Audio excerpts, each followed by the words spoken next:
power was given unto him to continue 42 months. In other words, humility is not a characteristic of the Antichrist. He's like Satan. Now, the third thing is, by peace he shall destroy many. He comes in as a lamb, but he goes out as a lion. You see, the rider on the white horse of the four horsemen of the apocalypse, right after him comes the red horse of war. He brings in a false peace. And then the fourth and last, he shall also stand up against the prince of princes. You see, he is to oppose and fight against Christ. One of the marks of Antichrist and of that first beast in Revelation 13, he's against Christ. That's important to note. And we'll hold it right there. He's against Christ. Oh, my friend, is the culture being prepared for a man that's against Christ? Look at all the things that's happening. LGBT agenda with children, sex trafficking. Oh, it's a culture that's being prepared for a man who's against Christ, the Antichrist. Take care. You're watching Worldview 2, built on the 35 years of Worldview books, documentaries, research, high-profile interviews, and the radio and television broadcasts of Brannon House.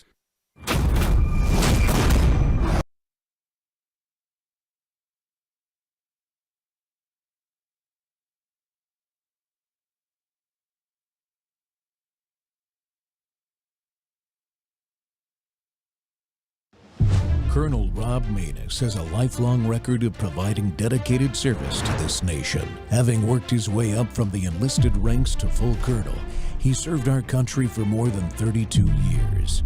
He has served as a bomber squadron commander, bomb disposal technician, Joint Chiefs of Staff operations officer, assisted the national security team with the campaign plan for the global war on terrorism. He authored the first theater nuclear war plan, and served as the Vice Commander of America's largest airborne intelligence wing. Colonel Rob Maness is a true American hero.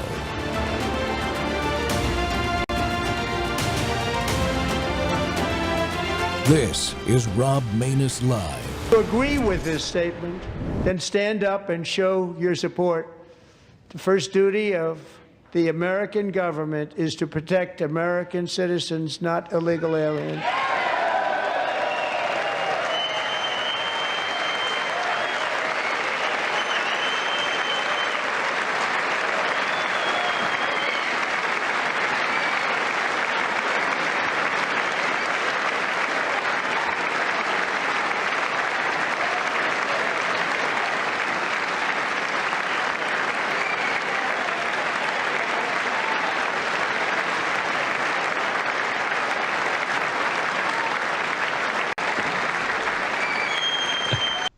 Welcome to Truth Thursday on the Rob Maness Show. We're live on World YouTube and X Spaces simulcast. Well, America is back, but the fight continues to protect it. That's what today's show is about. What a powerful way to kick things off with that incredible message from President Trump, reminding every one of us, including you Marxist commie Democrats, to stand tall and put Americans first. That's exactly the spirit we're carrying into today's show. Optimistic, energized, and laser-focused on winning for our country. And speaking of winners, I'm absolutely all fired up to welcome back one of the most dedicated patriots I know, my great friend Chad Caton. Chad's a former U.S. Navy Seabee, retired firefighter and first responder who ran towards danger when others ran away. He's a proud Trump Campaign Veterans Coalition surrogate, a tireless GOP political activist, and currently serving as the national field director for the Conservative Caucus, fighting every single day to protect our freedoms, support our veterans, and keep America moving forward to the highest ground of any nation and where it will always remain. Whether he's on the ground rallying conservatives, exposing the truth, or standing shoulder to shoulder with Trump supporters across this great nation in places like Portland or Minnesota or Los Angeles, Chad brings the unstoppable positive energy and rock-solid commitment we all love and need right now. Chad, my brother, welcome back to the show. It's always fun when you're here. What's got you on fire today? besides that video I showed. America. I mean, when you got a president walks up there and says, you people are stupid, stupid, stupid, and the rest of you are pretty cool, I'm all in. You got me back, Mr. President. Not that I left the plantation, but damn it, was I bored a little bit. But he fired up the base. He moved that needle a little bit towards the midterms, and now we got to get on the ground and get the work done.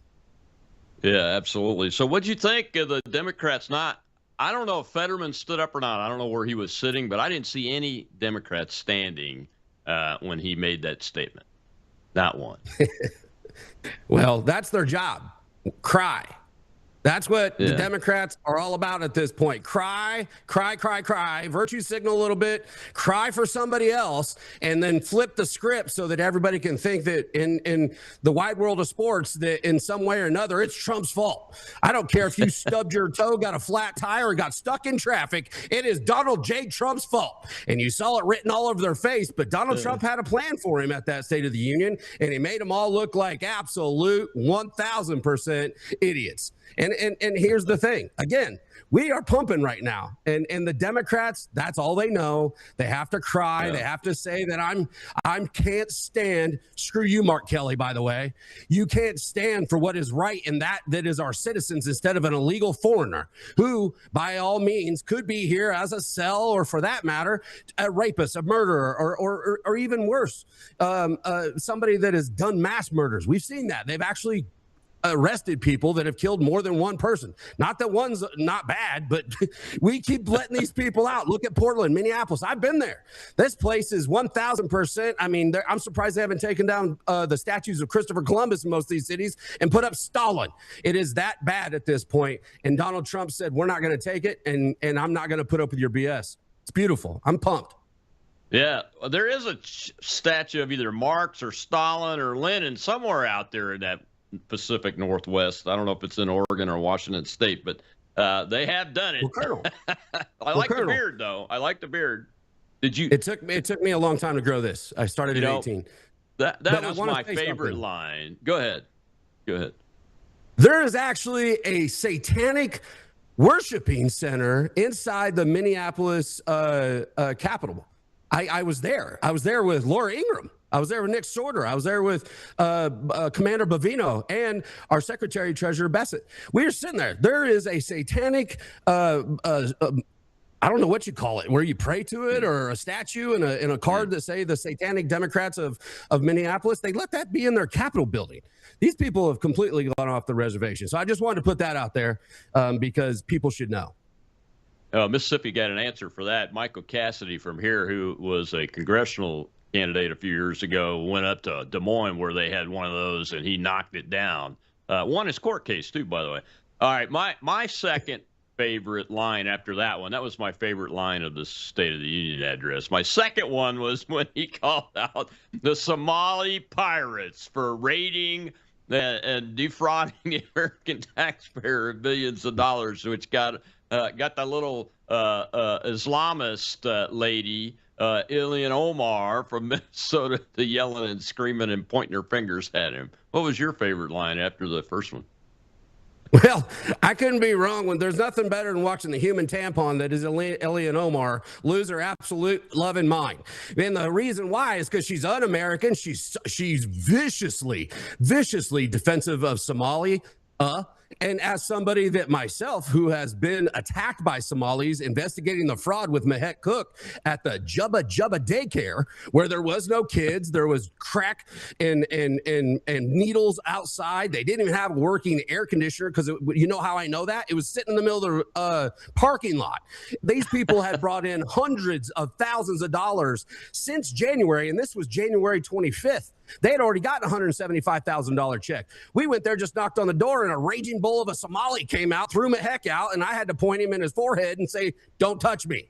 And this is where they are. They're defensive because they're guilty. They're defensive because they have been raping the United States tax funds for a very long time. They're guilty by that, and they didn't like hearing that the most powerful man in the world pointing directly at their hajib and say, we're coming for you. What you did was wrong, and we are going to investigate and deal with you appropriately. They lost their mind. It was beautiful. It was wonderful. Yeah. It was fantastic.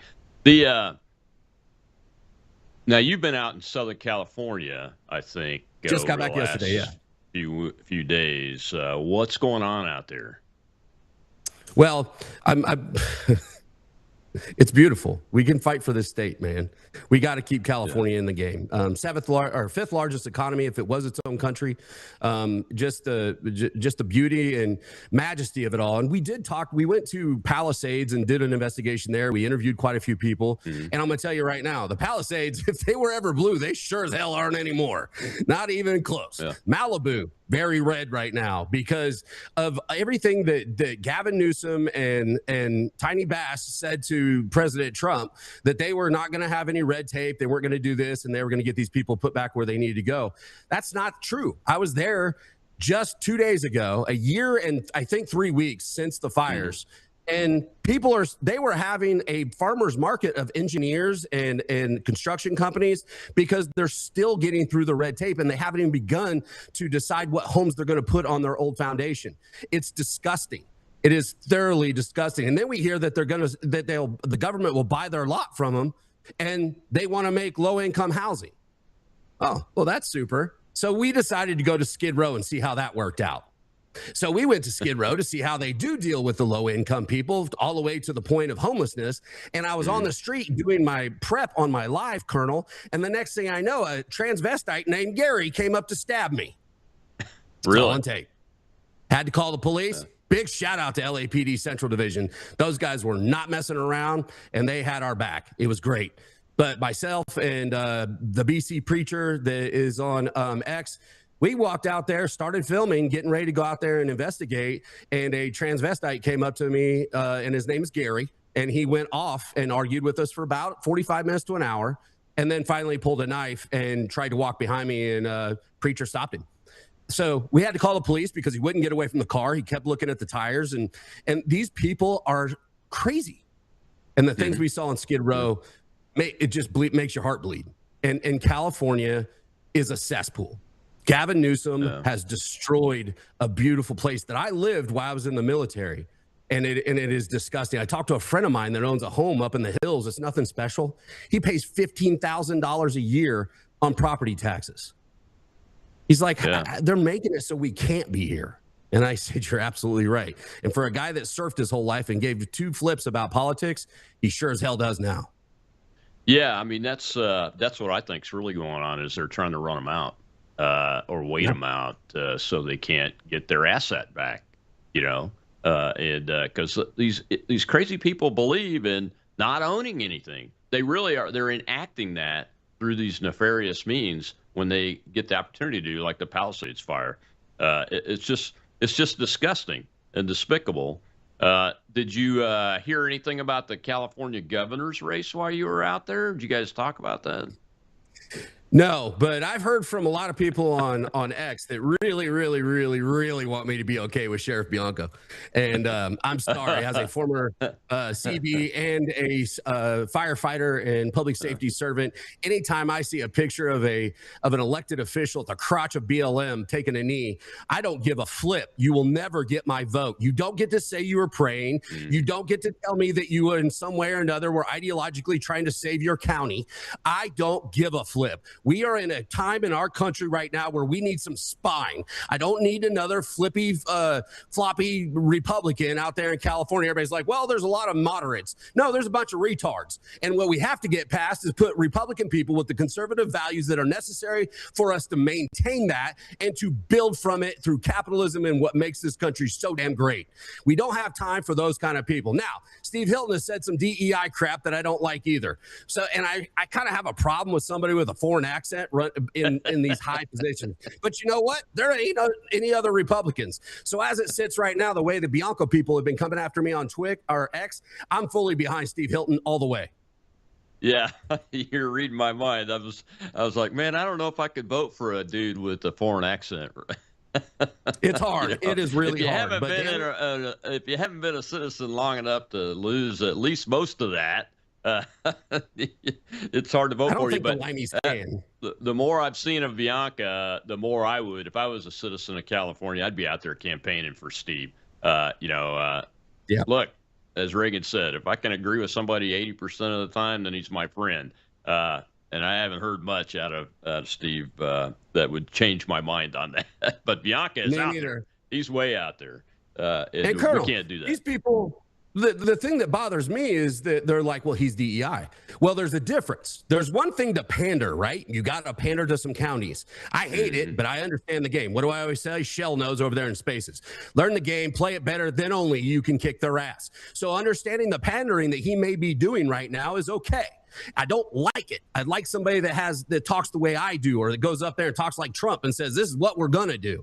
But you know what? When you do something as egregious, and what is politics? It's stuff that is like, this is my line. I need somebody I'm going to vote for somebody that does X. It's unfortunate. We should look at the entire book. Bianco did some good things by telling Gavin Newsom on the COVID stuff. But when you're sitting on a bale of hay trying to look like a tiny cowboy and telling me that you want amnesty for everybody in California, you are now dead to me. Literally, you are dead to me. And the minute that you go out there and you pander to BLM, literally at the crotch of BLM as they're storming through your county, I'm not going to put up with that. We need strength. We need spine in this country, period. Absolutely right, man. Well, we got to take a break. When we come back, we'll continue this discussion. And we'll hear from Senator John Fetterman on the way back into the next segment. I'm sure that we'll be fired up over that. I'll be right back.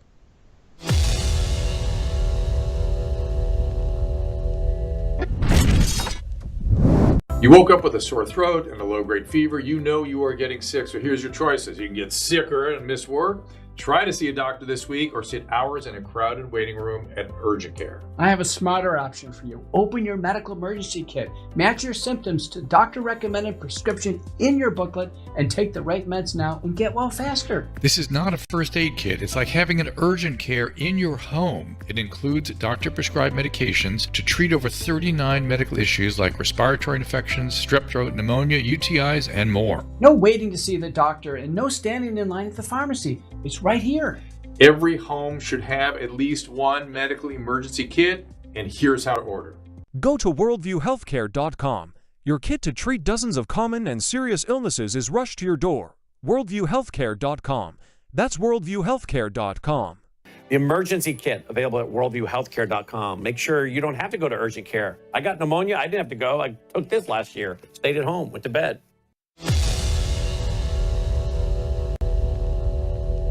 The rest of people in my party would stand up and clap for. I clapped with a lot of those things that it seemed like others. Like I stood up and I clapped to recognize the family that lost their daughter, the Ukrainian girl that was stabbed to death, in North Carolina. And I stood up and I clapped that political prisoner from Venezuela. How you can't celebrate those kinds of things. And now I also celebrated all the veterans that were in the audience as well too, and even more the political things like Erica Kirk. I stood up and I clapped for her as well too. Now here, can't we just be more kind to a widow? I mean, we just shouldn't be that long ago that a widow, with young children, has her husband murdered. How we can't just acknowledge that as well too. Wow. Whether white people would attack her, whether the left or the right either. So I'm always going to stand up and clap for things that I agreed with like striking the Iranian, sites now for me. I never worry about who's standing up or clapping. If I see it, I'm going to. If I don't agree with it or whatever, I'm certainly not going to yell and scream and disrupt the whole thing. Welcome back to Truth Thursday. And, America is back. And we're rising again. Beyond the disaster of Obama, Biden, or whatever that was for 4 years, Mr. Autopin, the proletariat, or whatever that group was called, the Marxists that were running the country. We're beyond that now because we reelected this president, Donald J. Trump. But that there is one thing that everybody in the room should have been able to stand up for.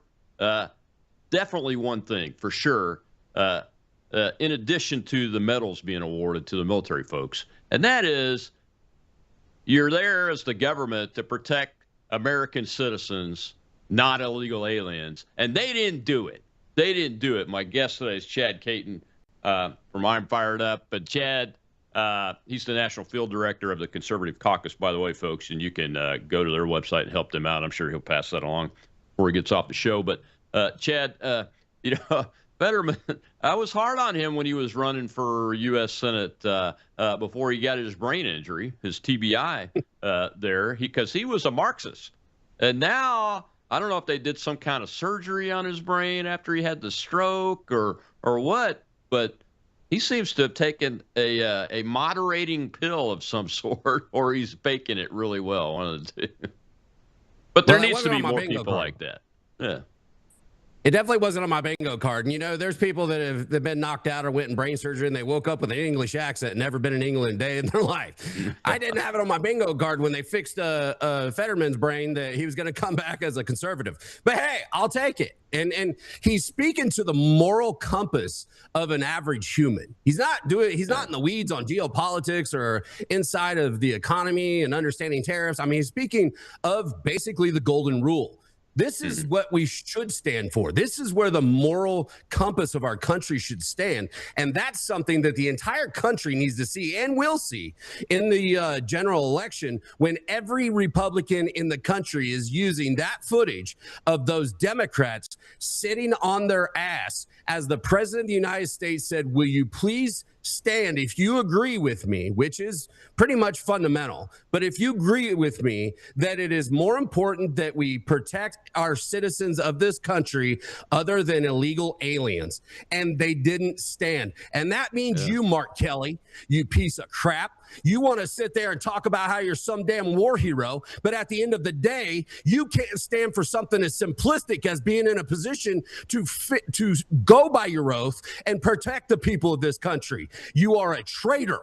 You are disgusting to every person that's ever put on the uniform. And I pray to everything that is holy that you have to answer for this at some point or another, because it's disgusting. And Fetterman, good for you, man. Stand up there and be that big light on the Democrat side. I don't think anybody's going to mess with him because he's ginormous. But at the same time, I love the fact that he's willing to look at his moral compass and say, you know what? I'm a moral man. I'm going to stand for something that is bigger than myself. And it is right to stand with Donald Trump on these particular success stories and situations. It's not policy, it's moral. And the Democratic Party has shown themselves to be as vile as they could be and disgusting, led by none other than traitor Mark Kelly. I'm glad you brought Kelly up. I saw him. I saw him stand one time. He stood for the Medal of Honor to the Navy fighter pilot that beat 7 MiGs flown by Soviet pilots in the Korean War. Unbelievable. 1v7 in the first all-jet dogfight, and that Banshee jet the Navy had then was terrible. It was absolutely terrible. It's amazing. The guy is wicked as a fighter pilot, and Kelly damn sure stood up for him, but he didn't even stand up for the next guy we're going to show in the next segment, Eric Slover, man, the Chinook pilot that landed the aircraft and turned the gunners to the machine guns that were trying to kill them all as they were landing, while his legs were shattered and in pain, and blood was rolling down the back end of the aircraft, down the aisle of the jet there. So he didn't even stand for him. It's just disgusting. It's vile, like you said, and it's unbelievable. It's almost as vile as that F-35 Air Force retired F-35 pilot who also flew the F-15, the F-16, and one other platform I can't remember. So he's an expert in the tactics used in all of those aircraft. He was a civilian instructor in the F-35 at the schoolhouse, and he goes to China and teaches the People's Liberation Army Air Force all that he knows. What the hell is going on here? I mean, I think they should drop him off at the local VFW and just say that we have a special guest and let us all know. Shut the door, Katie bar that shit, and let us deal with him. Man, that's the shortest answer you've ever given, Chad. That's pretty good. Because I don't want to go too far. That stuff really makes me mad. I'm getting red here. I already said hell right on the air, and I can't do that.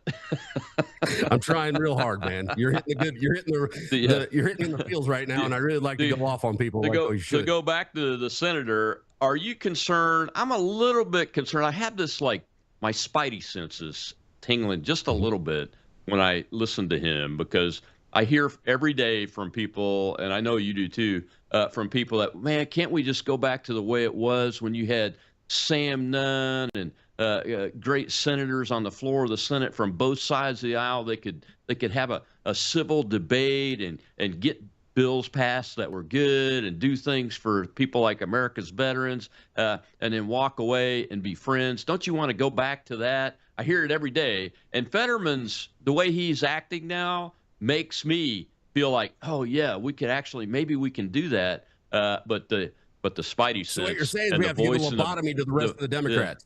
Well, the voice in the back of my head's going, no, Maness, these guys are commies. They're commies. They want to kill you.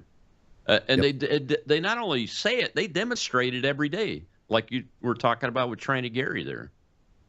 Yeah, I will never forget being in the middle of Minneapolis at 1 o'clock in the morning, 20 degrees below, and 4,000 psychopaths out there with Lululemon leggings, ponytails, earmuffs, and banging their $400 pans together to try to keep the Border Patrol up, and then try to go inside and break the windows of these hotels.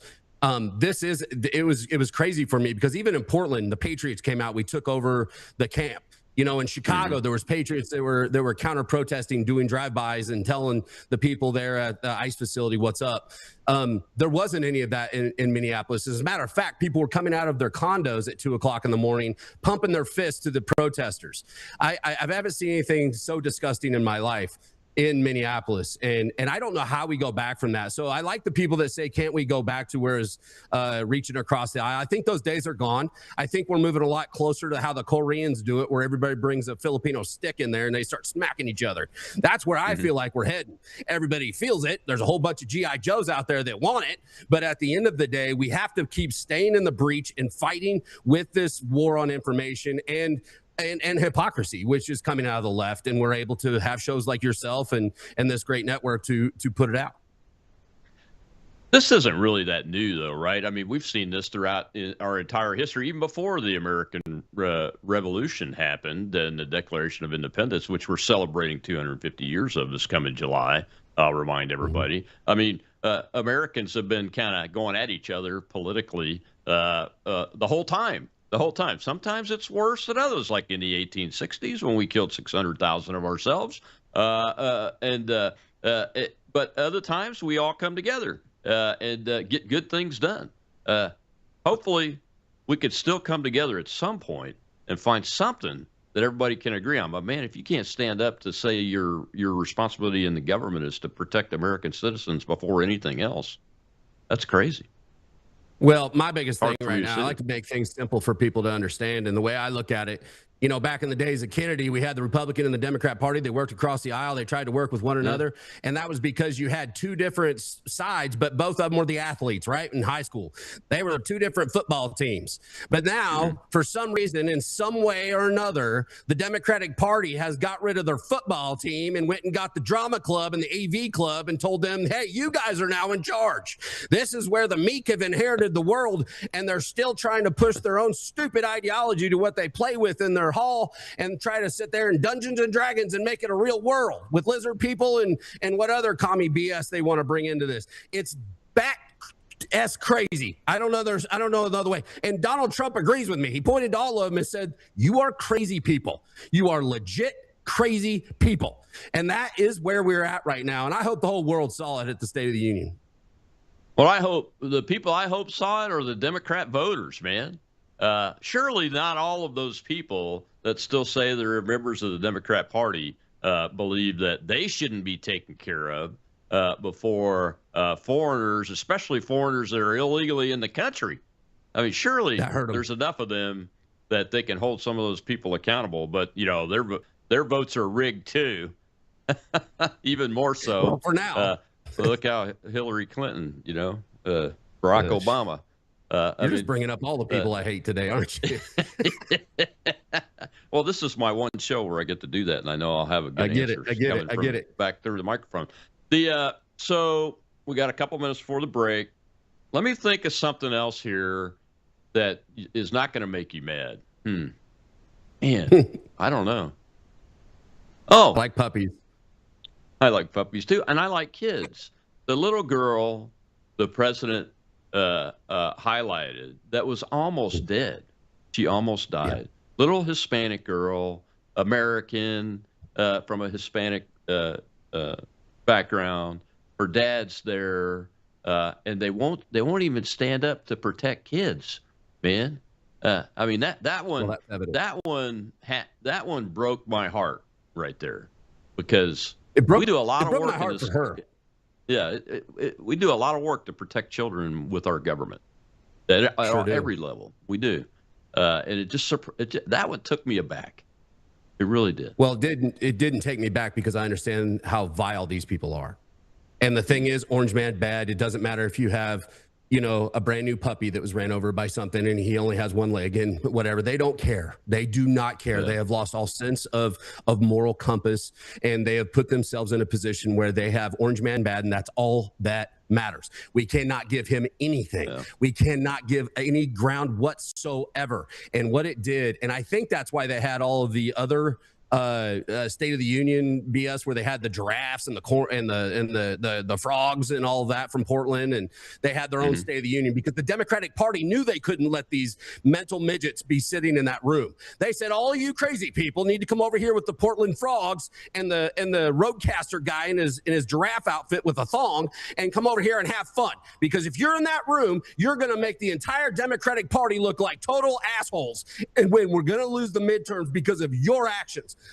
Yep. That was very evident that they had to do something. So they had multiple State of the Union places, so all the super crazy triggered folks could go somewhere else and not make a fool of themselves in front of the national audience. Yeah, it's crazy. Well, we got to take a break, but when we come back, we'll see the medal presentation to a real live action hero. Even looks like Superman or Clark Kent. We'll be right back with Chad Caton.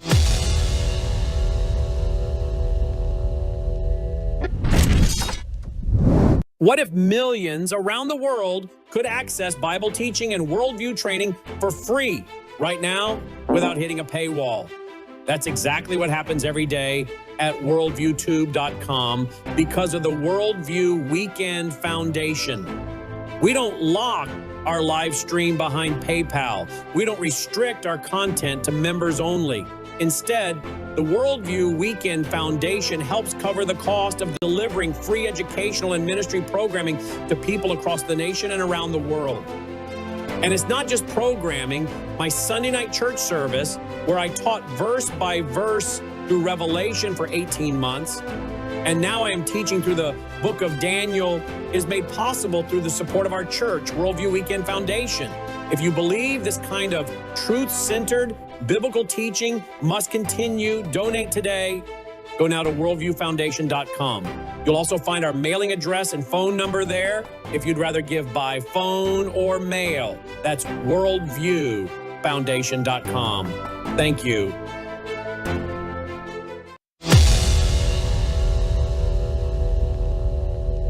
There were many heroes on that January raid to capture Maduro, really great heroes. It was very dangerous. They knew we were coming. They were all set. But the deeds of one warrior that night will live forever in the eternal chronicles of military valor.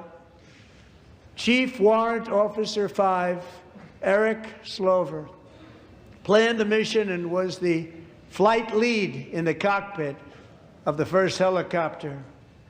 A big, beautiful, powerful helicopter. It was a massive Chinook carrying, as you can imagine, many, many American warfighters.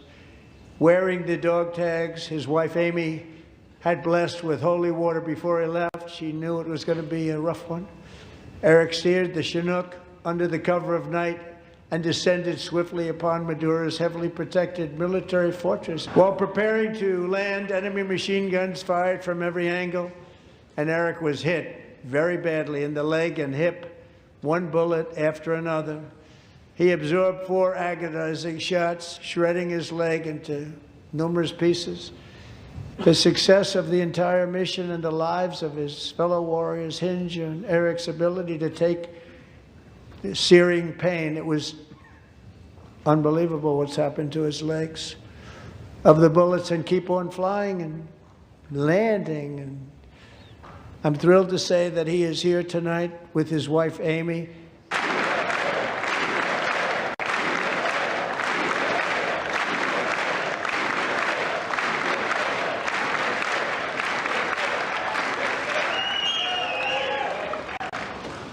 So we have a surprise for Eric and Amy.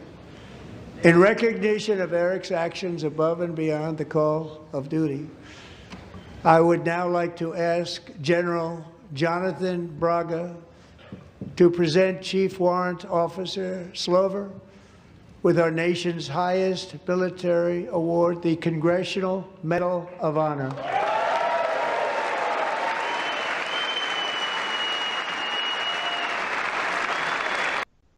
Welcome back to the Rob Maness Show. It's Truth Thursday, and we got some truth coming out today in this show, and it should resonate with every American, but unfortunately it doesn't. The Democrats, Senator Mark Kelly, retired U.S. Navy captain, Navy pilot, did not stand up for that man. You traitor. Kelly, you're a traitor, and I'm never going to give up making sure you're punished under the Uniform Code of Military Justice. I wrote an article about it. It's got almost 1 million views. Go check it out on my article timeline on X.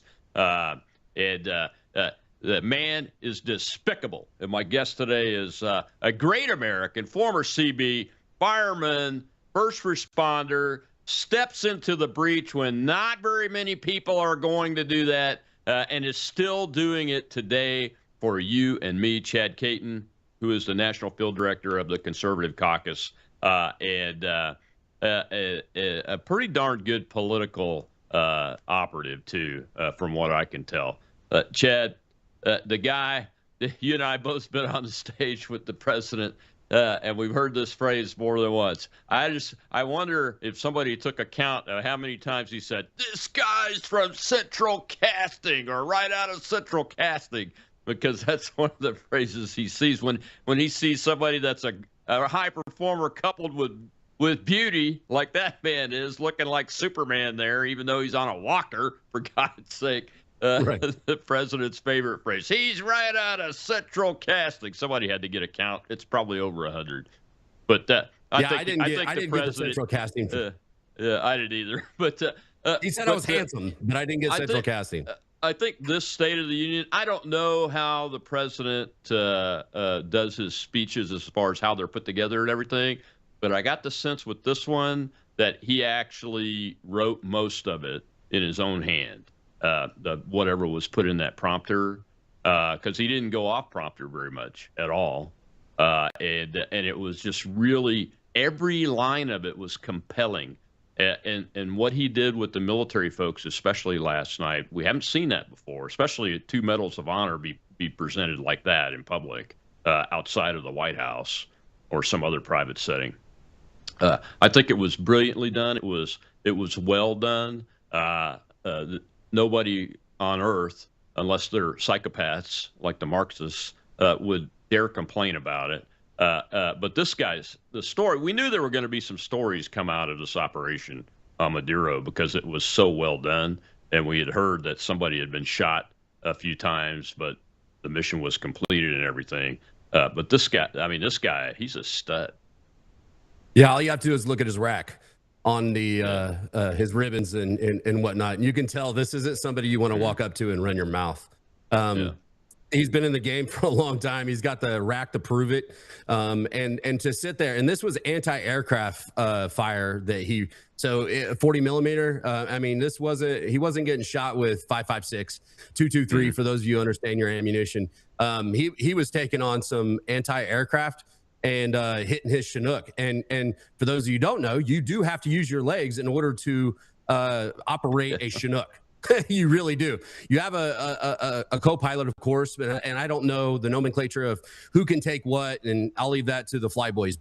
But in that bird, the Chinook as itself is one of the most complicated pieces of machinery out there, because there are 1,000 pieces moving at 1 million miles an hour, and they're all trying to tear apart from each other. And then you start shooting it with anti-aircraft, and this guy took it, went in there, got the mission done, and brought his guys home.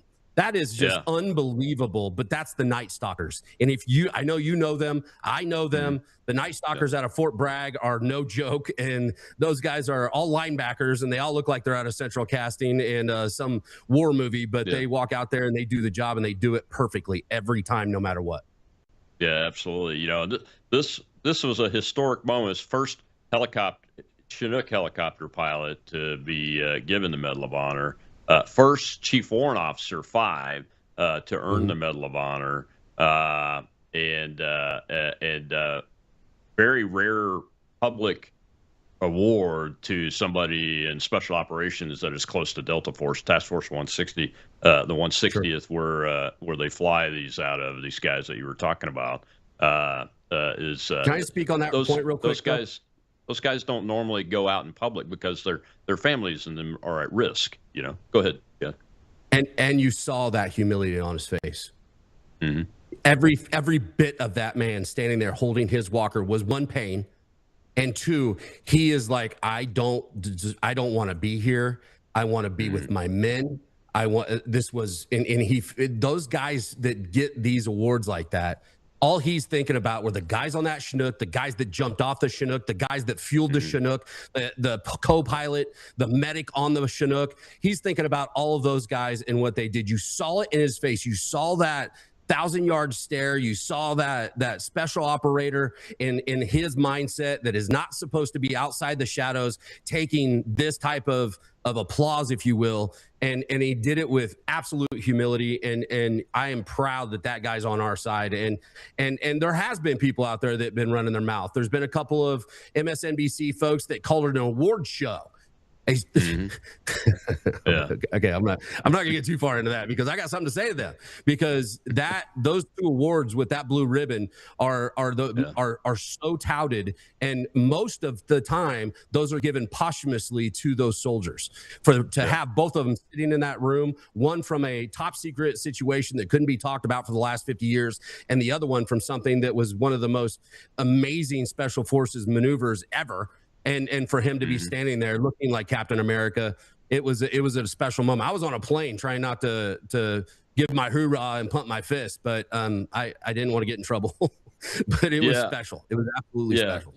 You know, God will judge those people that are talking crap. You know, the other thing that was great was his wife was there, and Amy, and there's been a lot of talk about her being there, and I think, you know, based on what he has said and what you and I know is, especially when you're an officer in a tight unit or a commander like I've been, we're a team. If you're married, you're a team. It's a team effort, man. You know, I never deployed where my wife wasn't like right there taking care of people while I was gone, especially when I was a commander, in addition to taking care of her own little kids. So I'm glad that Amy was allowed to be there and that the president honored her, because that's important. I mean, we have a friend of mine is the Deputy Assistant Secretary of War for Military Families and Coalitions, Steve Simmons, who that's all he does is look after the team of the family and everything from commissaries to BXs to Gold Star families and all that. That's what his sole job is. We dedicate a high-ranking individual for that. So I think it's very important that he did that, and I was very impressed with that.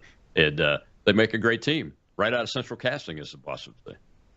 Yeah, and I heard some people say, you know, some guys that were in, and they're like, why would he put his wife out there? Now he's put her on spotlight. Let me tell you all something. If any community takes care of itself, it's the special warfare community, and Miss Amy is very, very, very safe.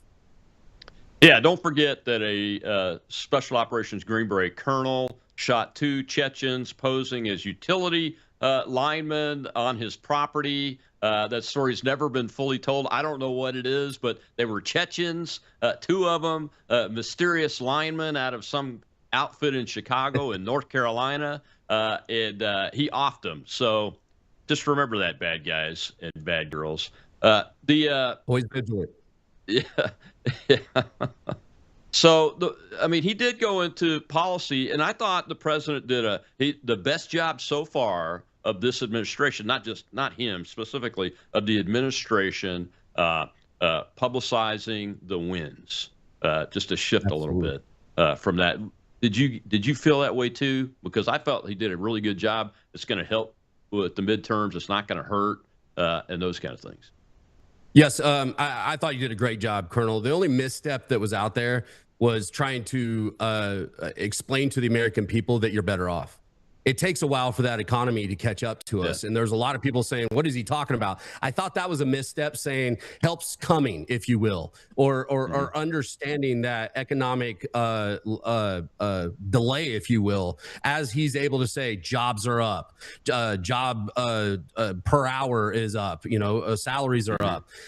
He's got $17 trillion in investment into this country when the last administration had $1 trillion in 4 years. He did it in 12 months. All of those things are so huge. The fact that we have the lowest violent crime rate since the 1900s.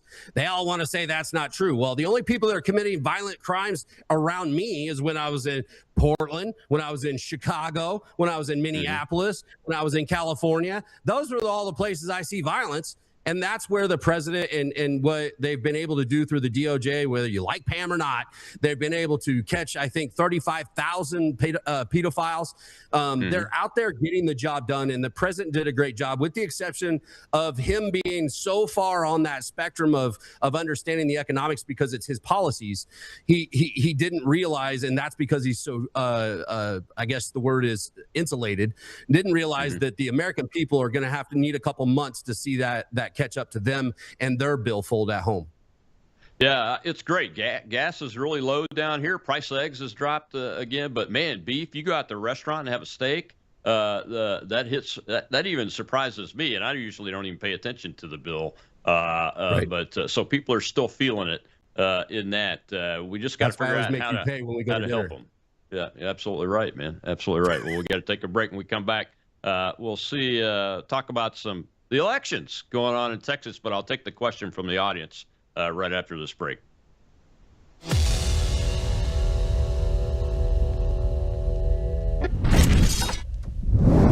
Hello, I'm Brandon House.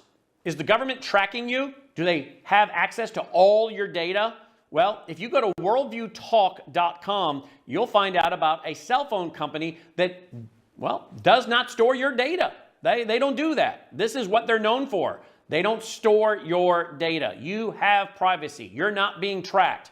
That's why a lot of folks are turning to worldviewtalk.com. You'll find their prices are very competitive. All the details are there at worldviewtalk.com. Again, worldviewtalk.com. Oh, while you're there, not only do they have cell phones that aren't tracking you, you can find out about how to get a satellite phone. Should the whole system go down and you want to communicate with a family member or a loved one, you might want to have a satellite phone. Or how about their solar generators? They have great solar generators. Check them all out right now. Worldviewtalk.com. Worldviewtalk.com.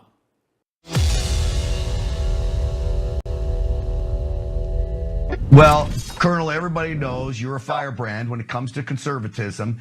Your thoughts on this Islam really making a real run to try to take over this state? So what you see is that last clip that you played, there's a dialectic that takes place, and the far left is going to use that to destabilize and disenfranchise us. We need to focus on the thing that's the problem. The problem is framing Sharia law as a legal system, right? It's incompatible with our Texas state constitution, the U.S. Constitution. We've got 2 Sharia courts in Dallas-Fort Worth area alone, about 4 hours north of us. So with that being said, the current governor has written some strongly worded letters. Now, as a guy that used to work for him for 8 years in the Texas National Guard, I can say this, that the strongly worded letters without authorities lead to nothing. And that's the bottom line up front. All right. So strongly worded letters, nobody really listens to them. Legislation, right, you try to get them to listen to, but, at least you got some teeth with it. What should we be doing? What do you do if you become governor? Right. So what you do is you ban any state recognition of Sharia as a legal source. That's number one. But you've got to have the teeth, and the teeth come with authorities. For guys like me, that looks like rules of engagement. Now, this is not a kinetic war, but what this is a war for the mind, assimilating the culture, right? Assimilating to U.S. culture. You don't get to change the street names to Muslim names. You don't get to deny equal protection to women and non-Muslims. You don't get to permit the permits. This system permits cruel and unusual punishments, right? There's apostasy, blasphemy. When you do that according to their laws, Sharia law, it criminalizes it. So we don't allow that in the state of Texas. Now, there's a strongly worded letter out there. It doesn't even admit to Sharia. It's not even in the letter. It's just talking about these acts. We got to call it for what it is, Sharia law. I've got friends that are interpreters that work with me downrange. They voted for Trump. They love the Constitution. They fought alongside of us. We've got to get that kind of mindset so we don't allow this dialectic to take control and allow the left to use that as a tool. Most people out there have heard of the Muslim Brotherhood, terrorist group. This is Chip Roy. He congressman from Texas, obviously. Listen to what he had to say. Cut 4. The Muslim Brotherhood has a specific plan to Islamify the state of Texas. You're seeing it unfold in Dallas-Fort Worth right now. There are no-go zones where women don't want to go here in the Dallas-Fort Worth Metroplex. There are people that are listening to prayer calls. We are having to deal with a massive change in our culture because we haven't recognized that there is a war being carried against us. Colonel, is he right? He's absolutely right. He's my congressman, and he's moving on, but he's absolutely right. I used to go home from Beaumont, where I did residency, all the way up to the Red River, and you go through Prosper, Plano, Frisco, all those towns up there. That has become a Sharia haven, right? Richardson, Texas, Dallas-Fort Worth area. It is taken over. And about 5 years ago, our teams on the border that we were encountering 120 different countries, including Hezbollah, Hamas, that were documented through Venezuela, that were coming across our border during Operation Lone Star in the Biden administration. Trump came in, put a tourniquet on that. That's good, right? But what happens if somebody else comes in after Trump that doesn't do that and we're back wide open? It's my job as the senior public servant in the state of Texas to fix that. Article 4, Section 7 of the state constitution. Lastly, real quick, there's a bunch of you running against Greg Abbott. He's been governor for a long time. I think anybody in office for that long, really, it's too long. I don't even know what it is, 12 years now, something like that. But 12 years. How do you unseat him real quick, 20, 30 seconds, and your chances, Colonel? Our chances are we're in a statistical tie according to a lot of polls. These are straw polls, so I don't look at that stuff other than people tell me. So we've got to bring them onto our battlefield. That's 1 million voters, 1.2 million. We win this thing. It's an off-cycle primary. But right now the polls are showing that more people, double the amount of people are coming in this year because they're concerned and people are tired of the status quo. Welcome back to the Rob Maness Show. It's Truth Thursday. There's a little truth there from Doc Pete Chambers, candidate for governor of the state of Texas, about Sharia law, and from Chip Roy, who's running for Attorney General in the state of Texas, who set up the Counter Sharia, Ban Sharia Conference caucus up in Washington, D.C. at his congressional race. And I might add, a guy named Daniel Betts is running for his seat. He's a good guy. Gator Pack endorsed him. My guest today is Chad Caton. We're coming back. We got a hand up in the audience. We'll take that question real quick. That was a long video, but it needed to be shown. It needed to be shown. It was very informative. Every American should watch that video clip. Go ahead, Show. We have AJ, sir. Thank you, Shell. Colonel, it's a pleasure, sir. Chad, it's a pleasure as always. I don't mean to take away from the current segment of the show, but my question was, what interactions, if any, did you have, Chad, with the law enforcement of Minneapolis when you were there, given the fact that they're well known to be completely corrupted and in support of the violent protesters? We called them Cop Tifa. They didn't give a flip about what was going on. As a matter of fact, they stayed away. I was there with Nick Sorter when the chief, Beefcake, rolled up there and tried to have something, and they started throwing snowballs at him. I mean, his own people that he is ideologically aligned with are throwing snowballs, and they ran away. They're all wearing their leather jackets and whatnot until it got so bad where they were breaking into the Hilton. They were breaking into the I can't remember. I think it was the the AC hotel. And then next thing you know, you had the sheriff down there. The sheriff was awesome. I mean, I don't know the sheriff, but his people were there. And the Bearcats came out. We had Minnesota State Police showed up. But local law enforcement were nowhere near. No, I didn't see him at all. And I was in 2 huge protests downtown where they broke the hotel's windows and doors and tried to get in and all of that. And then the second one, Bavino came in, where you have the famous shot of the guy that got hit in the face with a brick, the Border Patrol agent that was yelling, "Where are the local police?" And I was right there filming. And it was sad. It was very, very, very sad. It is very sad that we can't rely on those that are sworn to protect and serve anymore, just because, you used to be able to recognize the uniform on site with a badge and say, man, that person, doesn't matter what I think or what I look like, they're going to help protect me if I'm in trouble. It's very unfortunate. That's going on in Texas too. I mean, look, I hate to say it, but I had to show that clip because Doc Chambers is right on a bunch of different levels there. And there's a whole effort going on, supported by Steve Bannon and the War Room and Real America's Voice and Committee on Present Danger China has set up not the committee, but members of it have set up a bansharialaw.com effort. If you want to go there and support that to try to get this proposition passed to ban Sharia law there. But, the election fight has to happen. It's a primary. I see some people wringing their hands about Pete Chambers there. But look, he's got a grassroots campaign going, and we'll see what happens, right? I was with Dr. Pete Chambers. I consider him a friend. I've known him for a while. He was with us in North Carolina with the mule teams and actually helping people medically. Doc Chambers is one of the greats out there. He's a legit G.I. Joe, American hero that loves this country so much. And the crazy part is his dog is probably more popular than he is because everybody knows his beautiful Malinois that goes with him everywhere, that is so well trained. And Dr. Pete Chambers is somebody we need. If we lose Texas, we are in deep trouble. Deep trouble. And at some point, the Republican voter, we're a lot smarter these days because we have access to a lot more information.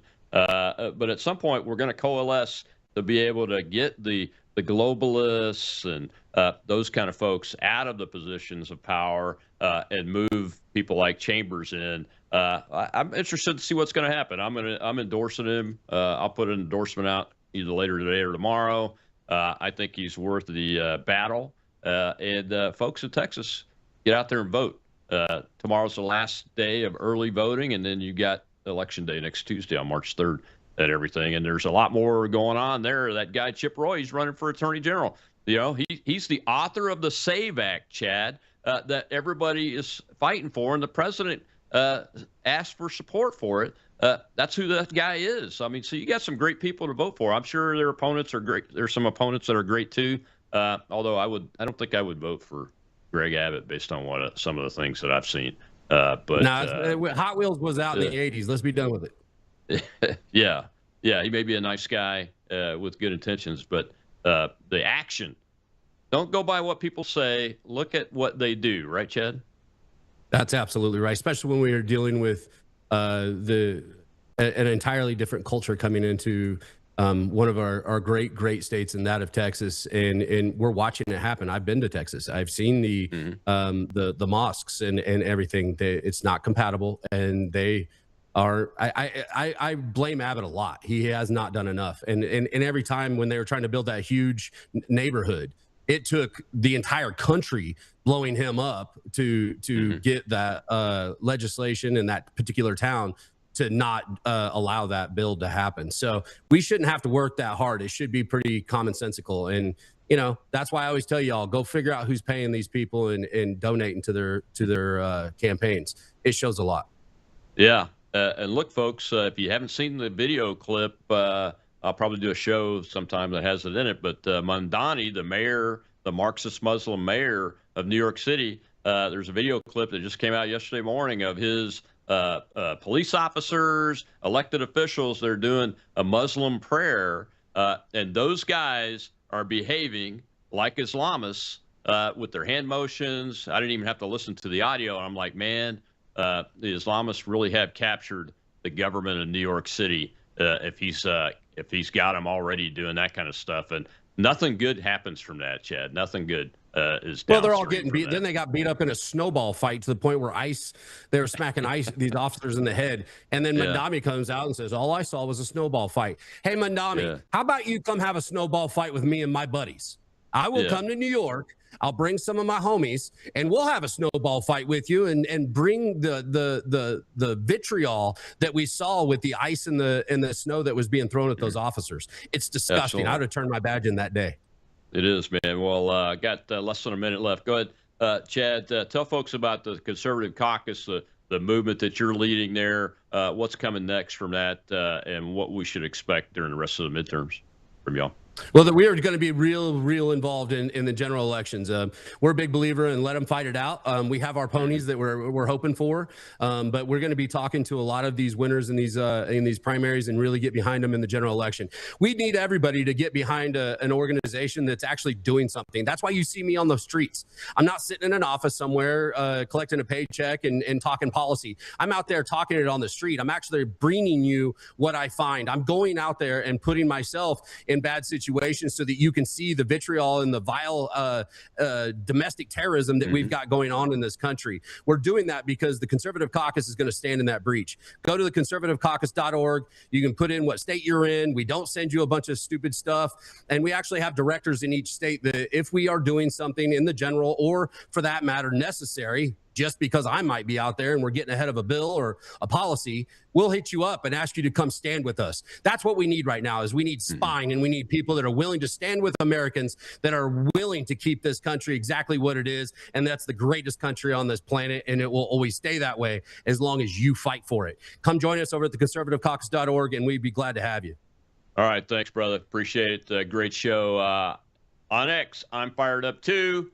Go follow him. If you're not, I would be very surprised if everybody watching this show is not following Chad Caton. I'll see y'all later. See you Monday. Chi Van Fleet and her new book. And remember, she is the Chinese woman that escaped the Mao Cultural Revolution and has lived to tell about why it's important to be an American and not be a commie or an Islamist and those kind of things. We'll be talking about her new book. I'll see you then.